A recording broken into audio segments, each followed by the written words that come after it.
are powers on Earth too hidden to be seen, and conspiracies too vast to comprehend.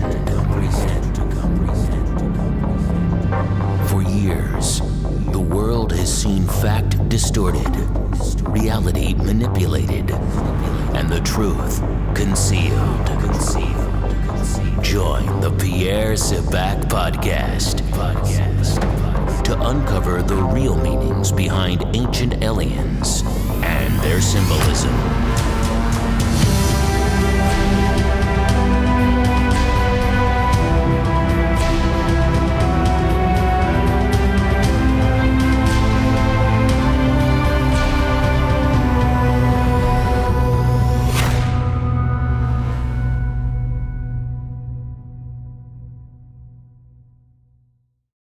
Hi, this is Pierre Sebak, unlocking the keys to the mysteries.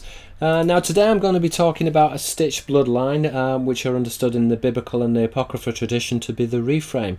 This is a word which can be translated as stitched together. It has connotations of a ghost as well. So we're going to be looking at the polymorphic symbolism behind the Rephaim and how they are actually interconnected with the Nephilim. So first of all, I just want to have a look at the etymology. Now the word Rephaim is from the Aramaic root rapha, which is to stitch, and it's an expression which is idiomatic of a hybrid. Now as I mentioned, it's polyformal, and by this I mean it's polymorphic. So the wording rapha, to stitch, it's often used or is employed frequently to designate the noun giant. So here, when we're talking about the Rephaim, we are actually talking about the Nephilim. Now the etymology of Nephilim is a derivative from the Hebrew word for the giant. It means a giant, and again is closely related to Nephilia, which is Orion. Now, a mythical race, the Rephaim, they're genetically related to the archangels. In the Old Testament, the ha-Elohim, the sons of the gods. In particular, their offshoots, the Nephilim. Now, the ha-Elohim, the sons of the gods, they had offspring with the daughters of man. And the ha-Elohim, they're referred to in the book of Enoch as the sons of the Watchers. The word in Erin, the Watchers, or the Shining Ones, are referred to in the book of Amran as having the face like a viper. So the ha-Elohim are understood to be the sons of the Watchers, or the sons of the Seraphim. Again, Sophia for Watchers related to Seraph, and Serapha, which is fire. So the archons, or the archangels, Old Semitic Akana Seraph, where we would get the word in archon and angel, is this unsanctioned bloodline, and so therefore the Rephaim are concordant with this unsanctioned bloodline. They are the progeny of the fallen angels, the ha-Elohim, these fallen angels. Now, according to the classified tradition, the Rephaim are descendants of the Elohim, specifically the ha-Elohim, the sons of the gods, the sons of the lofty ones, otherwise the sons of the Watchers, or the sons of the vipers.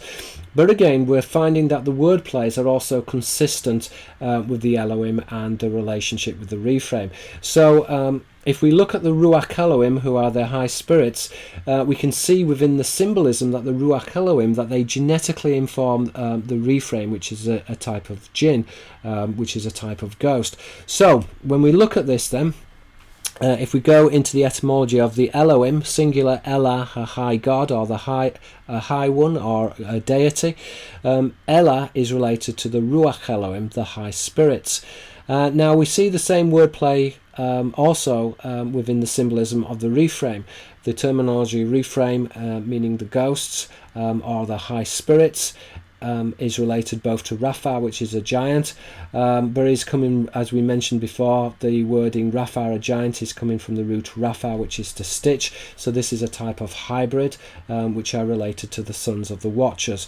But again, but when we look at the wording Rephaim, which is the ghosts, or another word for the Nephilim, it is closely concordant with the Arabic word Raphi, which means high.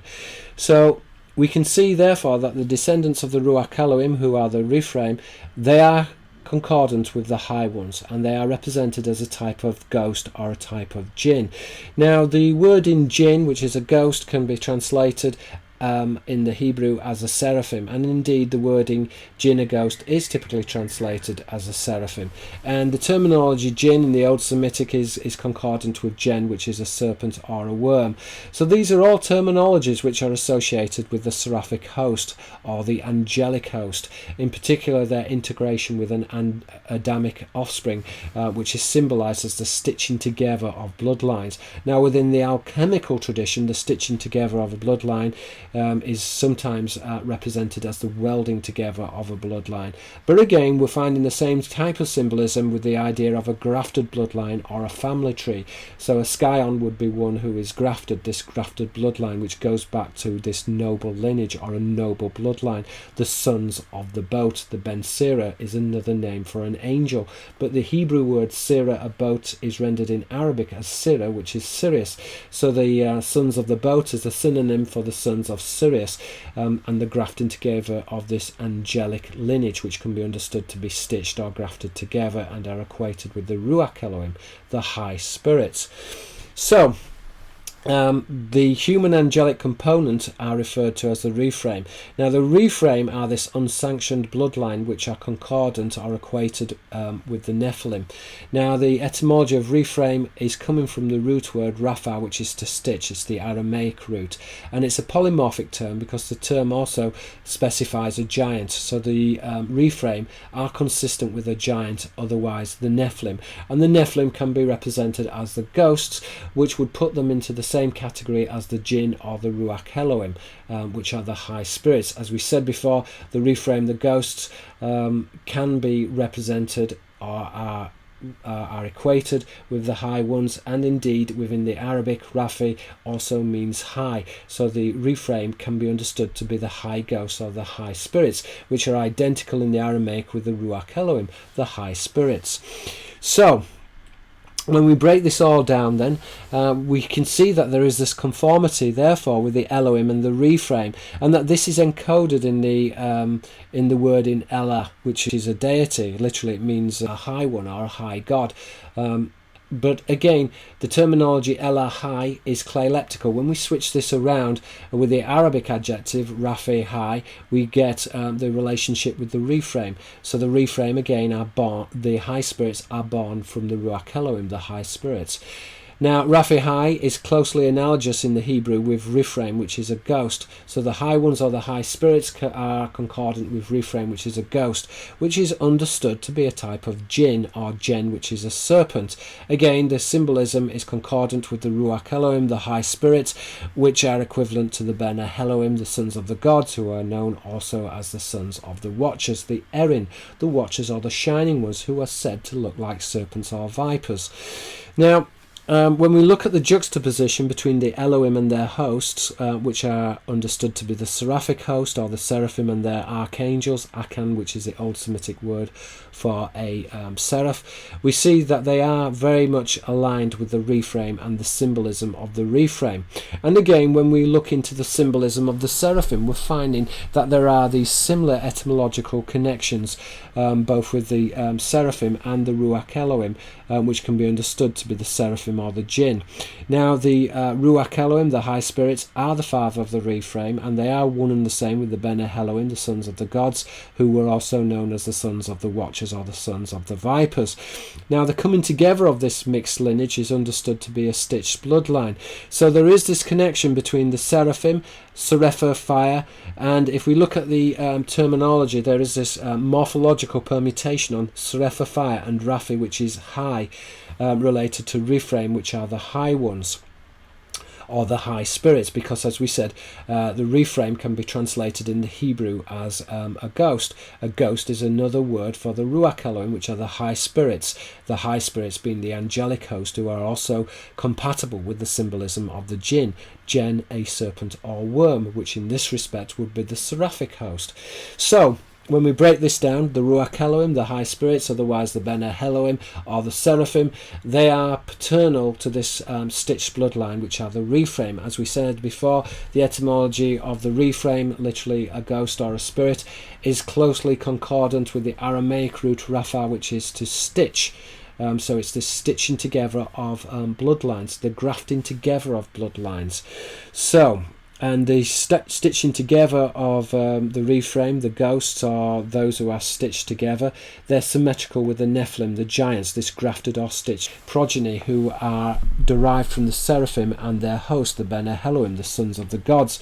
Otherwise, the archangels, Akan, a seraph, or known also as the spiritual hosts, or the spirits, the ha-Elohim, the high spirits. These are all metonyms for the jinn, a serpent or worm. So, when we break this down, we can say that the Rephaim, that they are a heavenly race, and that the Rephaim, Aka the Nephilim, they are one and the same. Remember that the terminology of the Rephaim is interchangeable with the Nephilim, because the word in Nephilim is coming from the root word for a giant in the Aramaic, and is astrological to Nephilia, which is Orion. But essentially, the Rephaim and the Nephilim, they're attributed commonly to the ancestry of the Elohim, specifically the ha-Elohim, the sons of the gods, or the sons of the watchers. The Erin are the watchers, or the shining ones, who were said to, according to the testament of Amram, to have the face like a viper.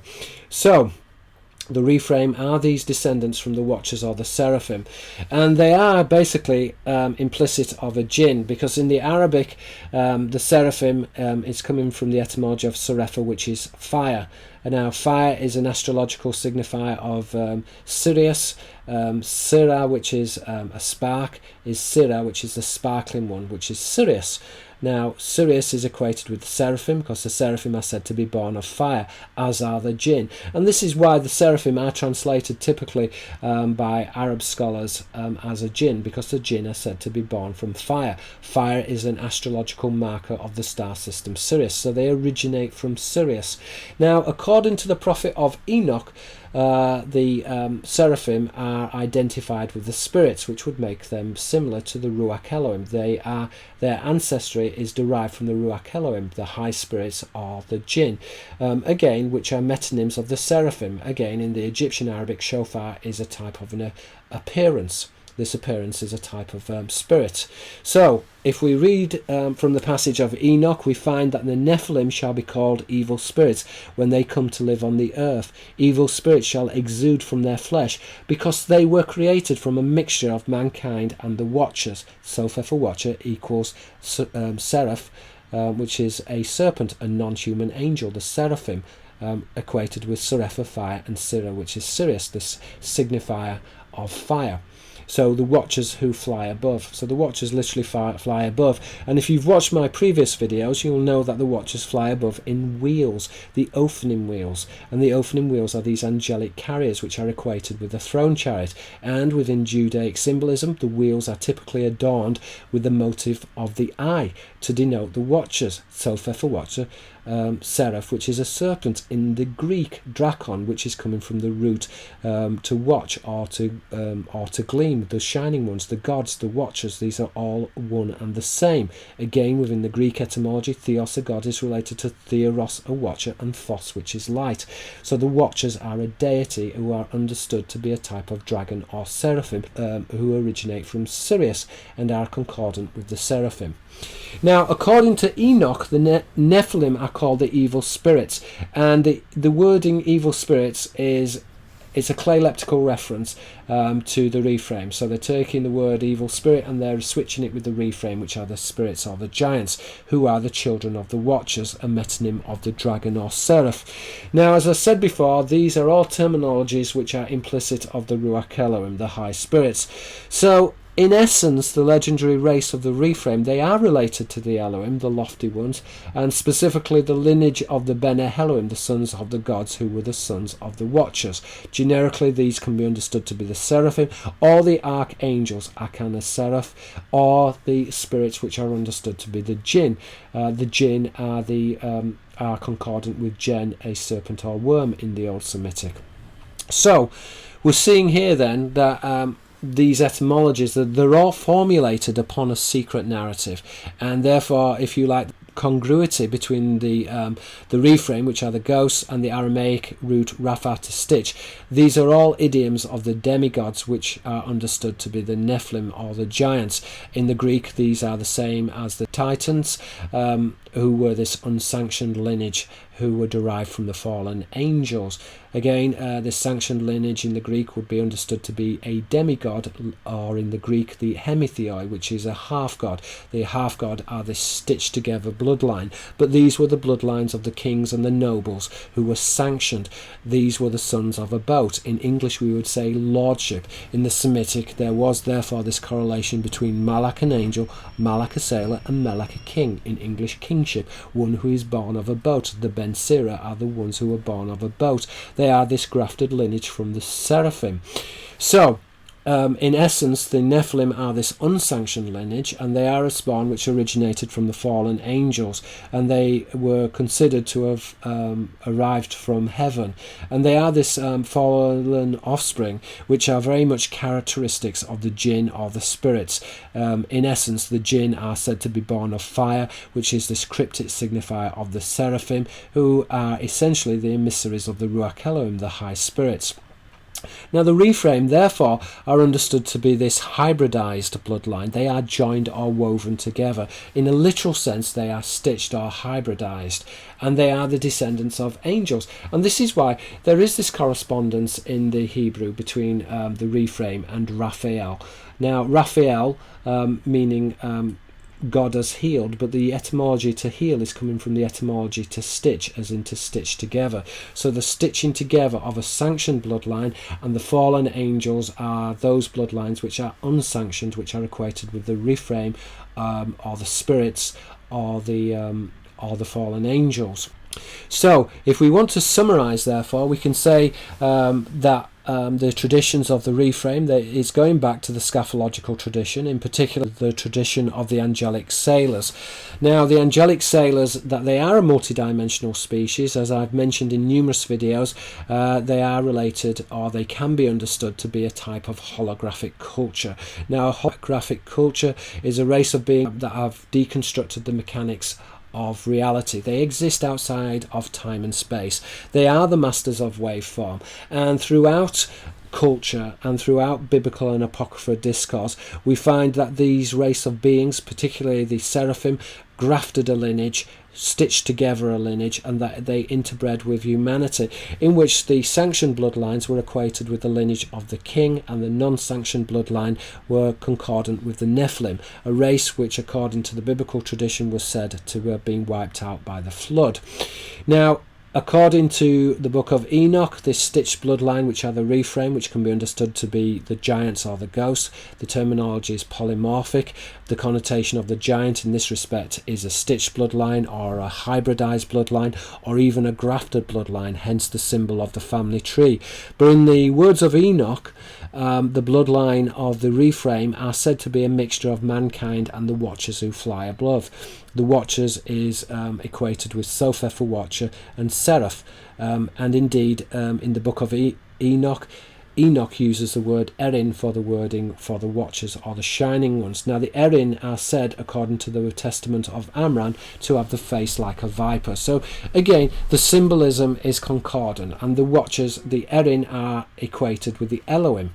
And this would make sense, because the Elohim is a god and Erin is a watcher or a shining one. But the same symbolism is also polyglottal. It's found within the Greek. Theos, a god, is related to Theros, a watcher, and Phos, which is light. So these are polyglottal signifiers of the gods or the deities who are represented as a type of seraphim, a type of drakon. The etymology of drakon coming from the root to watch, hence the old Greek word drakos, which is an eye, and is used within occult symbolism to denote the race of the dragon, or the race of the watchers.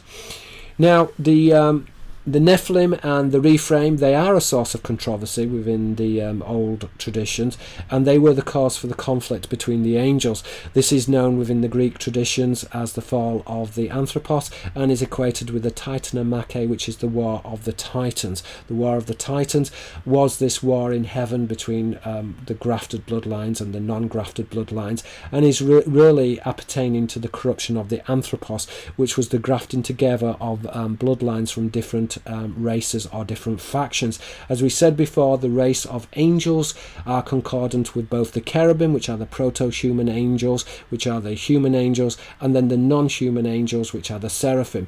Now, according to the arcane traditions, the Adamic human was created as a vessel in order to graft the bloodlines, presumably because the cherubim, which are the proto-human angels, their lineage could not be mixed with the seraphim, so they had to create a separate species of man which was viable and which could be genetically engineered with the seraphim. And this species of man was the Adamic man, which was the Adamic human, which was planted on the earth, which is known as the second creation and is also equated with panspermia.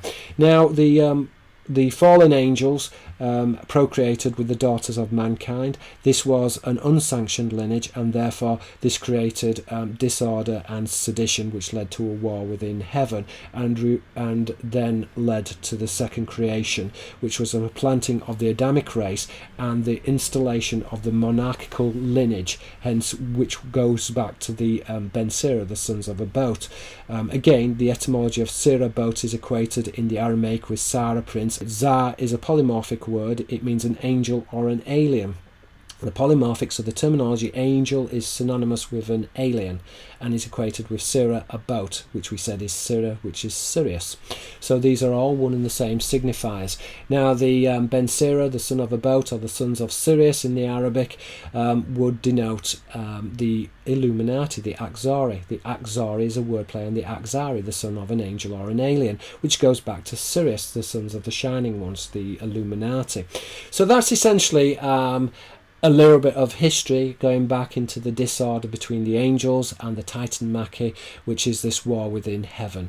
I hope you've enjoyed the video. I know that there's quite a lot of information there for you to actually think upon, to digest, and to look into these sources for yourself. I would ask that you please pass these videos around.